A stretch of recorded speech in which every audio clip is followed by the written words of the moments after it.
I always thought that I would succeed somehow, but you don't, well, you don't think it's going to be like this. I mean, I certainly didn't think it was going to be like this. There's a fairy! There's a fairy! There's a fairy! Oh my God! Get on my left.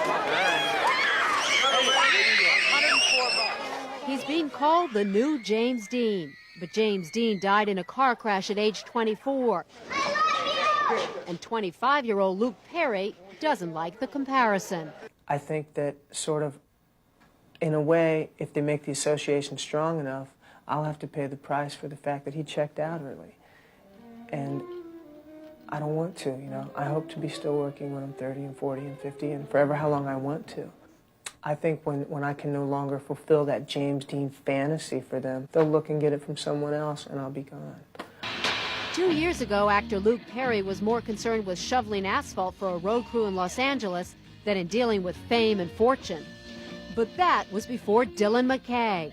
Dylan is Perry's highly sexy and totally vulnerable bad boy character on the Fox Network's primetime soap Beverly Hills 90210, the nation's #1 show among teenagers.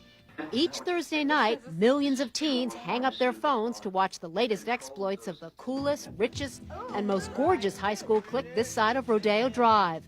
On this show, nothing is out of bounds. Topics that many parents have trouble talking to their kids about are routine fare. But the show's hottest topic, receiving some 5,000 pieces of mail per week, is Luke Perry. He has soared to a first among equals status in the show's ensemble cast, surpassing even the popularity of the show's lead and his best friend, Jason Priestley. It's been scenes like this that have led the press to tag him too cool for school and top throb. Another of Perry's concerns these days is how to avoid the flash-in-the-pan fate of previous teen heartthrobs. Appearing recently on the pages and the covers of more mainstream magazines is a start to a more enduring career. But Perry knows that ultimately it won't be the number of magazine covers that will make or break him. It will be his talent. Well, it's like going to class. I'll walk you. Oh! There's a wall there. It's okay, they throw them up. Okay, so now this is your class. Where's your class? All these different ones, all actually. of these different ones. Yeah, I did my one of my first scenes right in there. The one where you first ever seen me, we shot right in here. How nervous were you then? Not as nervous as I am now. Pretty nervous. What was your school like in comparison to this? My school was really small. I went to a very small high school, about 400 people. It was here in Fredericktown, Ohio, population 2,300, that coy Luther Perry III was raised by his stepfather and mother, with whom he is still very close. Sometimes the modest surroundings of his hometown feel very far away. I felt weird, you know, the first time my mother ever saw me step out of a limousine. I felt very, you know, I felt a little guilty, maybe. I don't know. I felt a little strange.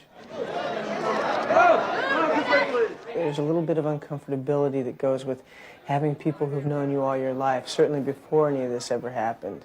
I'm afraid they'll look at me and say, well, that's not him. And it is me, because I don't change who I am for what I'm doing. Are you shocked at the kind of attention you're getting?